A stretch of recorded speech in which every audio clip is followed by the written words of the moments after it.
ቢስሚላህ ወልሐምዱሊላህ ወሰላቱ ወሰላሙ ዐላ ረሱሊላህ።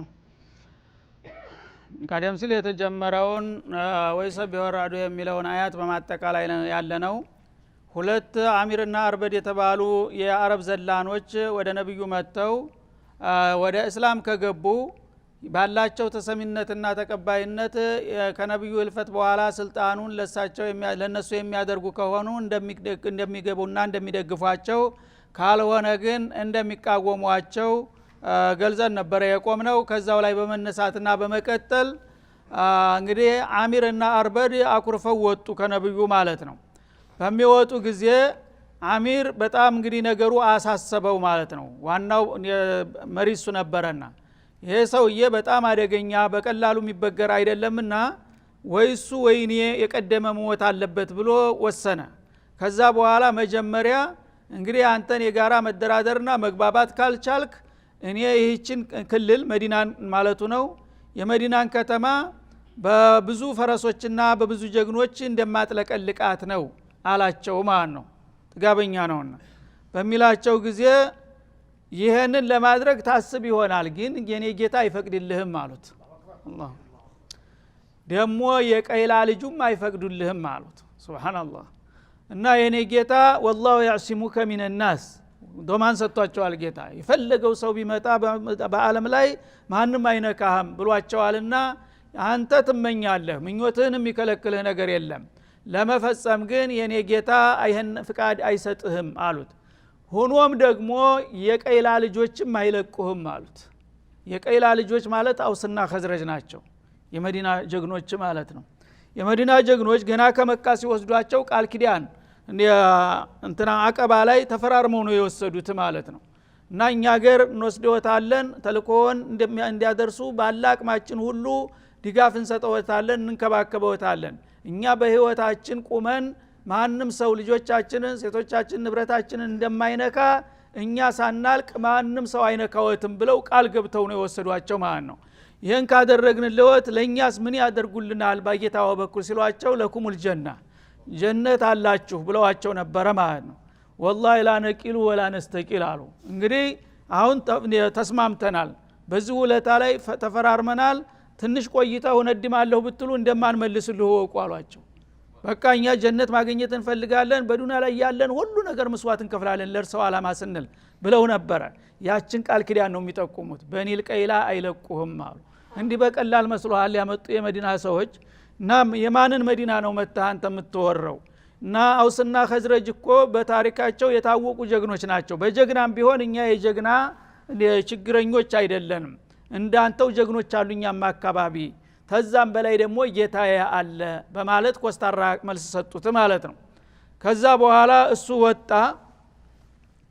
ትንሽ ሄድ ካለ በኋላ አቅነዝንዞታልና እንዳውም እኔ አሁን እንደዚህ ዛቻ ተለዋውጬ ከርኩኝ ይሄ ሰውዬ ተጠናክሮ ይቆየኛል፣ ኋላ በቀላሉ ላጠቀው አልችልም፣ እህን ጊዜ አሁኑ አዘናግቼ የምችለውን እዚሁ ማድረግ አለብኝ ብሎ ተመልሶ እንደገና መጣ ማለት ነው።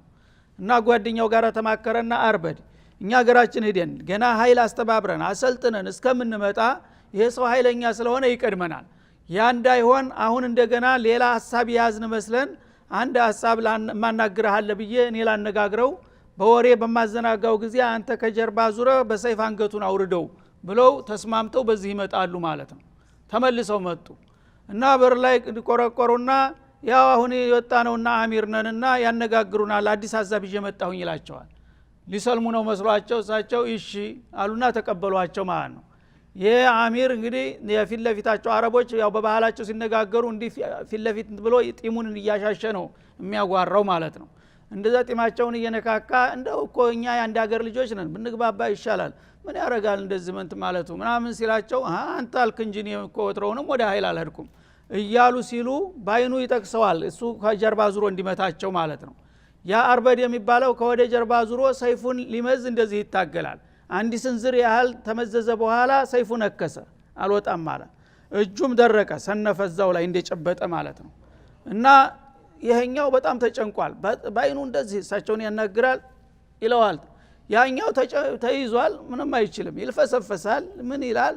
ኋላ ባይኑ ሲጠቅስ ያው ዘወር ሲሉ ይታገላል ሰይፉን ሊመዝ ከጀርባ ዙሮ ማለት ነው። ላ ሐውለ ሐስቢ አላህ አለይኩማ اللهم اكفنيهم بما شئت ለካ ይሄን ያሰባችሁት አንተ በምትፈልገው በቃኝ ጌታ ያሉና ተተወዘወራሉ ማለት ነው። ልክ ያን ሰይፉን አሁንም ለመውዘድ እየታገለ ያለ በደረቅ ሰማይ መጣና መብረቅ ድብ እናደረገው ያን ሰይፉን ሊያወጣ የሚታገለውን ሰውዬ ማለት ነው። ሁለተኛው ደግሞ ሰለባ የሆነ ማለት ነው።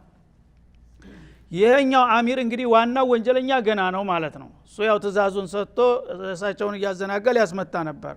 እንግዲህ በኃይል ተቆጥተው ትተውት ሲሄዱ ሲያይ በቃ እኔም አለቀልኛልና በደም ነፍስ እሱም ፈረሱ ላይ ወጥቶ እግሬ አውጭኝ መሮጥ ጀመረ ማለት ነው። ጓደኛውን ጥሎ እዚያው ከዛ ጊዜ ሲወድቅ እንግዲህ የደነገጠ ሰው ሲልፈሰፈስ እንግዲህ ተደናቀፈና ወደቀ ማለት ነው። በገዛ ፍርሃቱ ማለት ነው። ሲወድቅ ጉልበቱ ላይ ድንጋይ መታው፣ ሹል ድንጋይ።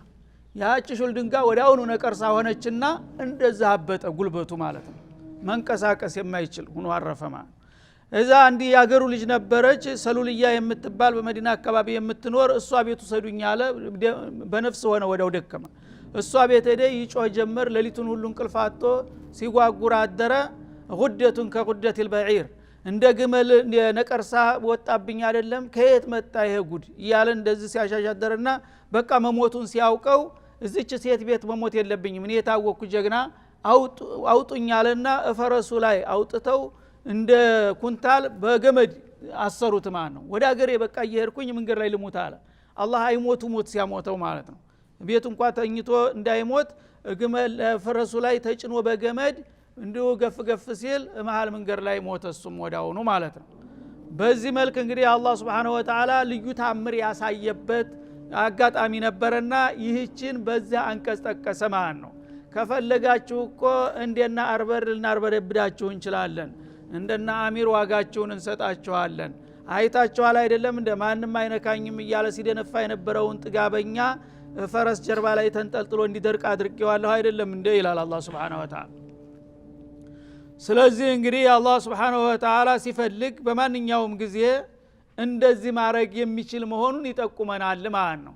ዋናው እንደዚህ አይነት ክስተቶችን እንግዲህ ወላ ያዕለሙ ጁኑደ ረቢከ ኢላ ሁወ እንዳለው በዓለም ላይ ያሉ ኃይሎች ሁሉ አላህ በፈለገው ላይ ታሰለፋቸው ሁሉ ነገር የጦር ኃይል ነው እና የገዛ ትንፋሽህ አንቆህ ልትሞት ትችላለህ። አቧራ ትን ብሎ ልትሞት ትችላለህ። ምራቅህ በገዛጁ ይገልሃል። ሁሉ ነገር አላህ ታዘዘው በአንተ ላይ እርምጃ መውሰድ ይችላል እንኳን ሩቅ ሳትሄድ ማለት ነው። ስለዚህ እንደዚህ የሚያደርግ ጌታ ነውና ከዚህ ከአላህ ጋራ ወአኺራ ብቻ ሳይሆን እዚህም ዱንያ ላይ ከፈለገ ሊያጠፋችሁና ሊያጠቃችሁ የሚችል መሆኑን አልፎ አልፎ በየጊዜውና በየሀገሩ የተለያዩ ክስተቶችን እናሳያችኋለን በመብረቅና በንጉድጓድ ዙሪያ እና በዚህ ገምግማችሁ አቅማችሁን አውቃችሁ ወደ እውነቱ ብትመለሱ ይሻላችኋል ይላል ማለት ነው። ለሁ ዳዕወቱል ሐቅ ይላል በማያያዝ እና ትክክለኛ ጸሎት መቅረብ ያለበት ለርሱ ብቻ ነው። አላህ Subhanahu Wa Ta'ala የዓለም ፈጣሪና ባለቤት እንደመሆኑ ማንኛውም ባለ ጉዳይ አንድ ጉዳይ በሚሰማውና ወይም ችግር በሚያጋጥመው ጊዜ ጌታዬ ድረስልኝ ይርዳኝ ሐሳቤን አሳካልኝ ብሎ መጸለይና መማጸን ያለበት አላህን ብቻ ነው ይላል ማለት ነው። ከአላህ ውጭ ያሉ ነገሮችን ድረሱልኝ ብላችሁ ብትማጸኑና ብትማለሉ በከንቱ ነው የምትደክሙት እንጂ ምንም ሊፈይዷችሁ አይችሉም ይላል። والذين يدعون من دونه يدعونهم من دونه እንደማለት ነው። ከአላህ ሌላ ሌሎች ፍጡሮች የሚጠሯቸውና እርዳታ የሚጠይቋቸው የሚማጸኗቸው ነገሮችና ኃይሎች ሁሉ لا يستجيبون لهم بشيء እነሱ በከንቱ ይሰሙናል እያሉ ይወተውታሉ እንጂ ምንም መልስ ሊሰጧቸው አይችሉም። ለራሳቸው ፍጡር ደካማዎች ናቸውና ይላል ማለት ነው። አላህ Subhanahu Wa Ta'ala ዳዕወቱል ሐቅ ነው። ትክክለኛውና ተገቢ ተጠሪነት ወይም ተለማኝነት መብት ያለው አላህ ነው። ሰማይም ሆነ በመሬት ጠያቂውም ሰውም ይሁን ጂን መላእክት ማንኛውም ፍጡር ፈጣሪ ጌታውን ከጠራ ጌታው ይሰማዋል ይቀበለዋል ማለት ነው። ትክክለኛውን ጌታ ነውና የተጣራው። ከኔ ውጭ ያሉ አማልክቶችን ግን የሚጠራ ህይወት ይኑራቸውም አይኑራቸውም ቅርብም ይሁኑ ሩቅም ይሆኑ ከኔ ሌላ ያሉ ነገሮች ይደርሳሉና ይረዳሉ ተብሎ የሚጣራ ካለ ግን እሱ መስሎት በከንቱ ይደክማል እንጂ لا يستجيبون لهم بشيء እነዛ ተጠሪዎቹ ወይም ተጋባዦቹ ለደይጠኞቹና ለተጣሪዎቹ ምንም አይነት ምላሽ ሊሰጡ እንደማይችሉ ነው ይላል ማለት ነው። እና እንግዲህ ከአላህ ሌላ ያለን ነገር ይረዳኛልና ይደርስልኛል ብለህ የምታጎበድድና የምታፈደፍድ ከሆንክ በከንቱ ነው የምትደክመው። እኔ ካላልኩኝ ምንም ኃይል ሊረዳህ የሚችል የለም እያለ ነው አላህ Subhanahu Wa Ta'ala። እና ከአላህ ሌላ ያለን ነገር ይረዳልና ይደርሳል ብሎ የሚያስብና የሚሞክር ሰው በምሳሌ ጅልነቱ ምን ያህል እንደሆነ ለማወቅ ከፈለጋችሁ በምሳሌ ልግለጽላችሁ ይላል። ኢላ ከባሲጥ ከፈይ ኢለልማ ሁለት መዳፎችን ወደ ውሃ እንደሚዘረጋ ሰው እንጂ ሌላ መልስ ሊሰጧቸው አይችሉም ይላል። ሊብሉ ገፋ ሩቅ ያለው ውሃ አፉ ዘንድ እንዲመጣለት ወማ ወቢባሊግህ ያ ውሃ ጥሪውን ሰምቶ ወደ አንተ አፍ መጥቶ እንደማይደርስ አሁንም ያንተ ከአላህ ሌላ ያለን ነገር ድረስልኝና እርዳኝ የምትለው ከዛ የተለየ አይደለም ይላል። ማለት ምንድነው? አንድ ሰው በበረሃማ ቦታ በሚሄድበት ጊዜ ጥልቅ ጉድጓድ ያገኛል ማለት ነው። በየበረሃው እንግዲህ ጉድጓድ ይገኛል፣ የጉድጓድ ውሃ በወትሮ ጊዜ እና እዛ ውሃ ጠምቶሃል። ጉድጓዱ ግን መሰላል መውረጃ የለውም ወይም ገመድ ባሌ የለህም። እንደ በጉድጓዱ አፋፍ ላይ እንደዚህ ብቅ ብለህ ስታይ ጥቁር ነገር ታች እየተበለጨለጨ ታያለ፣ ምድር ቂጥ ማለት ነው። እና አንተ በኃይል አፍ ደርቋል፣ ልትሞት ነው በውሃ ጥም። በአካባቢው ምድር በዳ ነው፣ ሌላ ተስፋ የለህም። ይህን ውሃ እያየህ በጣም ትጓጓለህ ማለት ነው። ትተኸው ልትሄድ አትችልም። እና ያንን ውሃ እንግዲህ ቢወርድም መልሶ መውጣት እንደማይችል ያውቃል ማለት ነው። ሌላ መሳሪያ ደግሞ የሚልከው ነገር እስከሌለው ድረስ ውሃ አንተ ውሃ እባክህ ውሃ ጠምቶኛልና ልጠጣ ፈልጌያለሁኝ ና ቶሎ ወደዚህ እያለ እጁን እያውለበለበ ሲጠራው ቢውል ይህ ውሃ ሊመጣ ይችላል ወደ ላይ ገንፍሎ? አይሰማም፣ ጭራሹን አያውቅም ውሃው ማለት ነው። ሰው እንደሚጠራውም አያውቅም። እና ይሄ ውሃ እንግዲህ ምድር ቂጥ ያለ ጉድጓድ ስር ያለ ውሃ ሰውየው ውሃ ጠምቶኛልና ና ቶሎ እያለ ሁለት እጁን እያውለበለበ ቢጠራው ይሰማል የምትሉ ከሆነ ከአላህ ሌላ ያሉ አማልክቶችም እንደዛው ይሰማሉ ይረዳሉ ማለት ይቻላል። ያ ሰው ውሃ የጠማው ሰውዬ ወይም ረጅም ገመድ አንጥቶ ባሊ ልኮ ካልቀዳ በስተቀር ወይም ደግሞ መሰላል ነገር ወይም በግድግዳው ላይ እየቆፈረ ለእግሩ መረጋገጫ እያደረገ ለመውረድ ካልሞከረ በስተቀር ውሃው ግን 1 ሚሊ እንኳን ወደ ላይ ሊመጣለት እንደማይችል ሁሉ ከአላህ ሌላ ይረዱኛልና ይደርሱልኛል የሚባለው በሙሉ ይህንን ነው የሚመስለው ይላል አላህ Subhanahu Wa Ta'ala። እንግዲህ ምንም ነገር አልከሰሰማ ነው። ማያቂልም ማላያቂልም ቢሆን ሁሉም ضعيف ነው ከአላህ ሌላ ያለ ነገር ማለት ነው። ስለዚህ እኔን ጌታችሁን ሰሚዑን ቀሪብ ሙጂብ የሆነውን ጌታችሁን ትታችሁና ረስታችሁ ደካሞችን ይደርሱልናልና ይረዱናል የምትሉ ከሆናችሁ የጉድጓዱ ውሃ ጠምቶኛልና ና ቶሎ ልጠጣ ስትሉት ይመቶ ጥሜን ያወጣልኛል ብላችሁ እንደምትገምቱት ያህል ነው ጅልነታችሁ። ይሄ ደግሞ ለማንም ሰው የማይሆን መሆኑ ግልጽ ነውና ይሄን አውቃችሁ ወደ ትክክለኛው ሰሚውና አዛኝ ሩሩ ጌታችሁ ብትመለሱ ይሻላችኋል ይላል ማለት ነው። ወማ ሆ ቢባሊግህ በጉድጓድ ውስጥ ያለው ውሃ ወደ ሰውየው አፍ መጥቶ ሊደርስ አይችልም።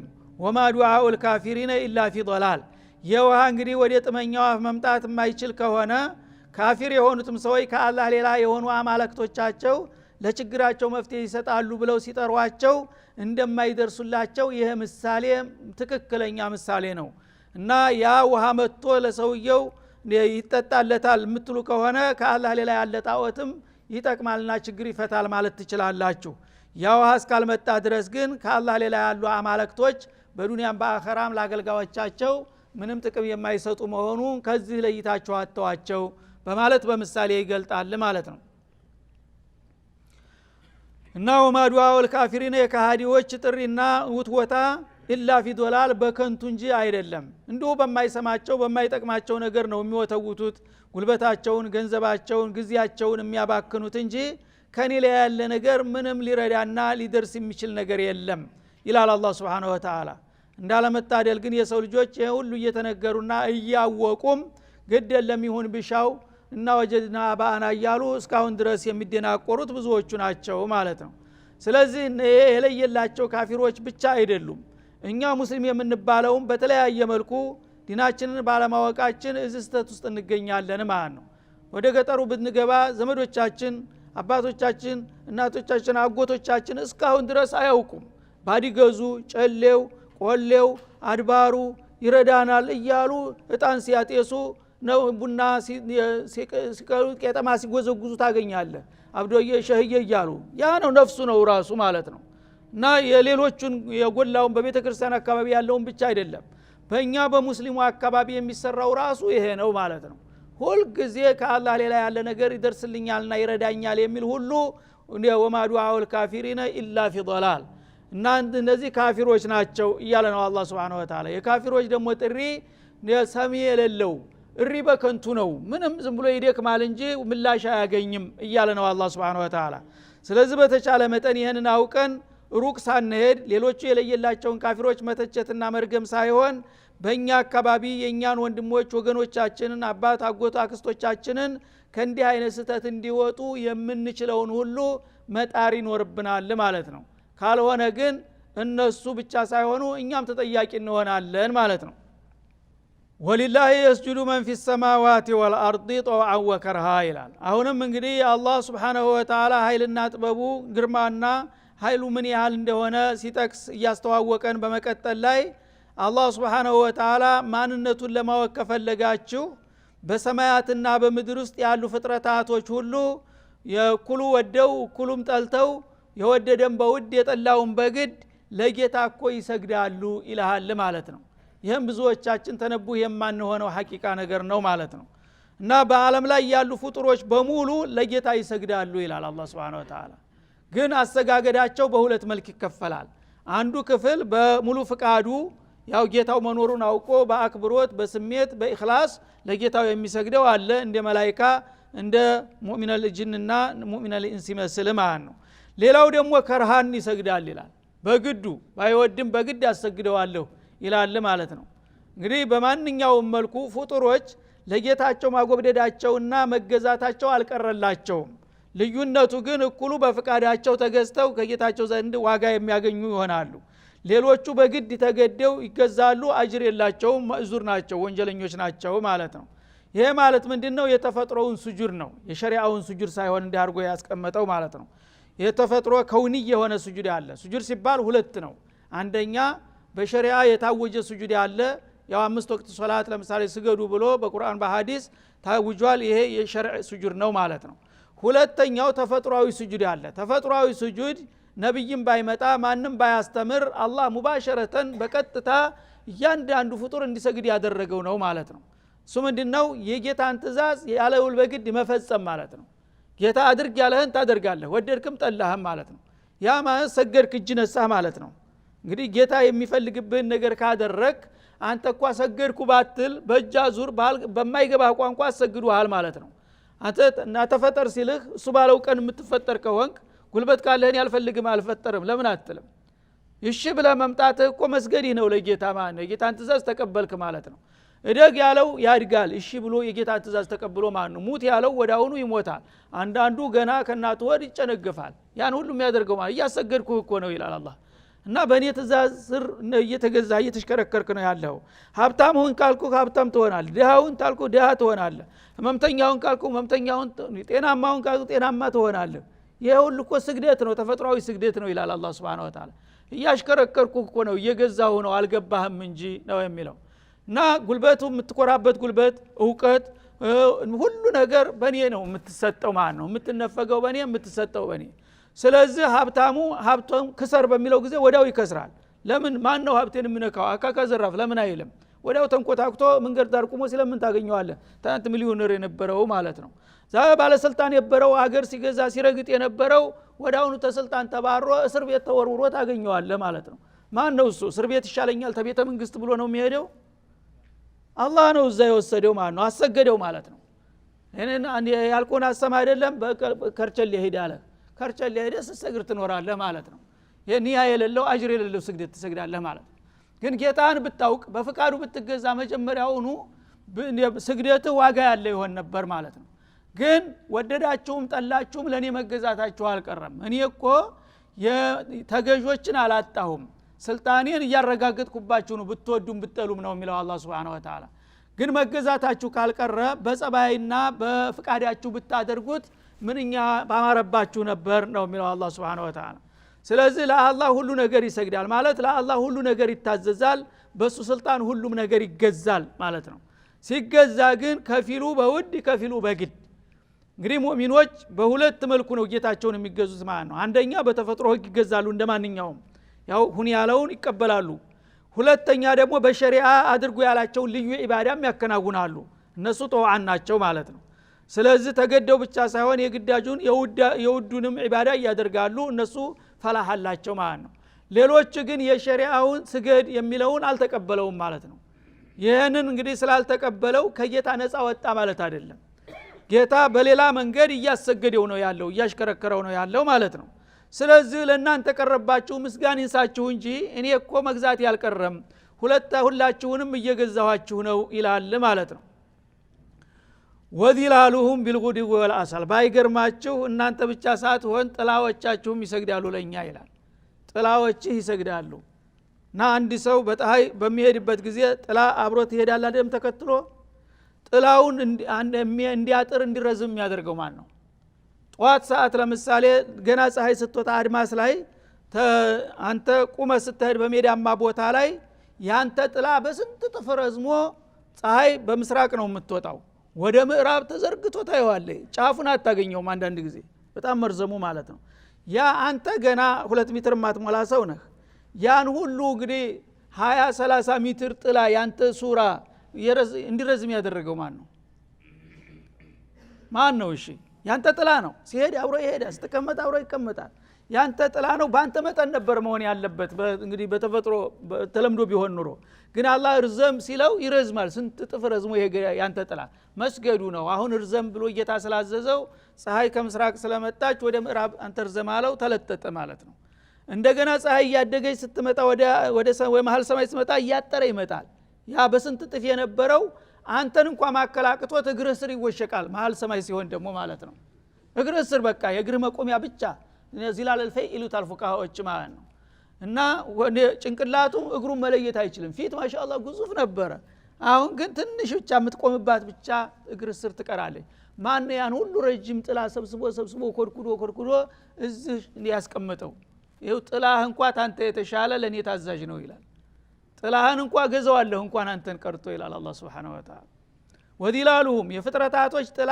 እያንዳንዳቸው ይገዛሉ በእኛ ቢልጉዱዊ ወልአሳል በማልዳ ሰዓትና በምሽት ሰዓት ይላል ቢያንስ ጥላህ በቀን 2 ጊዜ ይሰግዳል ማለት ነው ጧት ወደ ምዕራብ ተዘርግቶ ይሄዳል እንደገና ኩል ሰማይ ድረስ ሲደርስ እየተሰበሰበ ይመጣል ከሰዓት ደግሞ እንደገና በተቃራኒው ወደ ምስራቅ ደግሞ እየረዘመ ይሄዳል ማለት ነው ጥላህ እንኳን በቀን 2 ጊዜ ይሰግዳል አንተ ግን በእድሜ አንድ ጊዜ በፍቃድ ያልሰገድክም እና እንዴት ነው እስቲ ይሄን ልትክደው ትችላለህ ይላል አላህ Subhanahu Wa Ta'ala ማንም ሰው ሊክደው አይችልም ጥላ አይረዝምም አያጥርም ማለት የሚችል ሰው አለ ያን ተቀበላለህ በግድ ማን ነው ይሄን የሚያደርገው የሚለው ጥያቄ ሲመጣ ግን እኔ ነኝ እርዘም ብለው ልትል ነው ወይስ አባትህ ነው አጎትህ ነው ያዘዘው ማን ነው ጥላህ ራሱ ለኔ እየሰገደ ነው ይላል አላህ Subhanahu Wa Ta'ala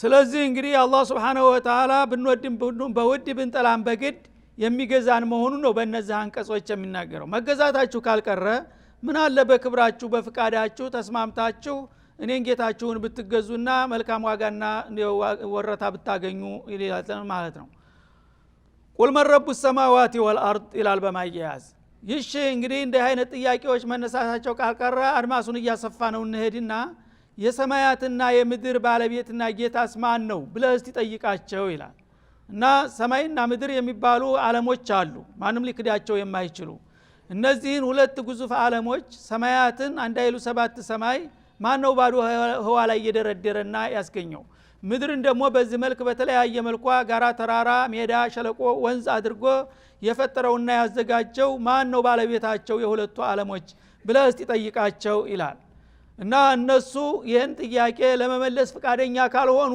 አንተ ንገራቸው ምን ትፈራለህ ይላል አላህ Subhanahu Wa Ta'ala ቁልላህ አላህ ነው እኮ የሰማይ የምድር ባለቤት ይላል አላህ Subhanahu Wa Ta'ala እና እንግዲህ በሌላው ቦታ ወለይን ሰአልተው ማን خلق السماوات والارض ليقولون الله ይላል ሰማይና ምድርን የፈጠረው ማን ነው ብለህ ብትጠይቃቸው በእርግጠኝነት አላህ ነው ብለው ይመልሳሉ ይላል ይሄ መጀመሪያ እንግዲህ ትቢቱ ሳይብስባቸው በመጠኑ በነበሩበት ጊዜ ነው ኋላ ግን እየተባሸቁና እየተማረሩ በሚመጡ ጊዜ ለጥያቄው መልስ መስጠቱንም ተው ለገሙ ማለት ነው እና ማን ነው ሰማይ መሬትን የፈጠረው በሚሏቸው ጊዜ ጸጥ ይሉ ጀመር። መጀመሪያ አላህ ነው ይሉ የነበሩ ሰዎች ማለት ነው።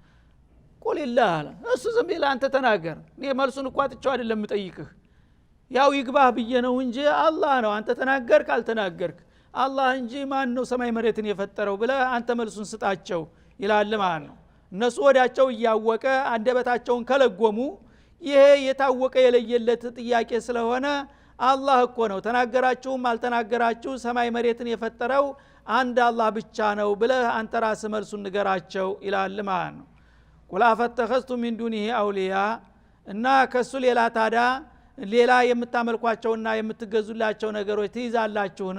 ይህን ሁሉ የፈጠረው አላህ ነው እያላችሁ ከሱ ሌላ ያሉት ምን ፈጥረውና ምን አገልግሎት ሰጠው ነው ታዳ አመልኮ የምትሰጧቸውና የምታጎበድዱላቸው በማለት ይጠይቃል ማለት ነው። ላ የምሊኩነ ሊአንፉሲሂም ነፍዐን ወላ ضራ፣ ከኔ ሌላ ያሉት ግን ምንም እናንተ ብታጋንኗቸውና ተስፋ ብትጥሉባቸው ምንም ለናንተ ጥቅም ሊሰጡ አይችሉም፣ ጉዳትም ሊከላከሉ አይችሉም ማለት ነው። እና እናንተ በተለምዶ ጌቶች ናቸው ይረዳሉ ይደርሳሉ ብትሉ እንኳን አንዲት ቅንጣት ነገር ሊሰጧቸው አገልግሎት ሊሰጧቸው አይችሉም። ወይም ደግሞ የሚያስፈራችሁና የሚያሰጋችሁን ጉዳት ነገር ሊከላከሉላችሁና ሊመክቱላችሁ አይችሉም በላቸው ማለት ነው። ቁል ሀል የስተዊል አዕማ ወልበሲር፣ ለመሆኑ አይነ ስጉር የሆነና እንዲሁም ደግሞ አይኑ የበራለት ሰው እኩል ነው ትላላችሁን? አም ሀል ተስተዊ ዙሉማቱ ወኑር፣ ወይም ደግሞ ጨለማና ብርሃንስ እኩል ነው ልትሉ ትችላላችሁን በላቸው። እነዚህ ሁለት ተቃራኒ ነገሮች እኩል እስካልሆኑ ድረስ እምነትና ክህደትም እኩል አይደለም፣ አማኝና ከሃዲም ተመሳሳይ ሊሆን አይችልም በላቸው ይላል። ስለዚህ አላህ Subhanahu Wa Ta'ala እንግዲህ እነዚህን ሁሉ ነገሮች የሚያስገነዝበን ስለ ጌታችን ጤናማ ግንዛቤ እንዲኖረንና አቅማችንን አውቀን ወደሱ ፍቃድ እንድንመለስ ለማድረግ ነውና አሁንም የሐለቃው ጊዜ እየተጠናቀቀ ስለሆነ እዚህ ላይ እንቋጫለን ለጊዜው። ወሰለላሁ ዐለ ነብይ ወአሊሂ ወሰለም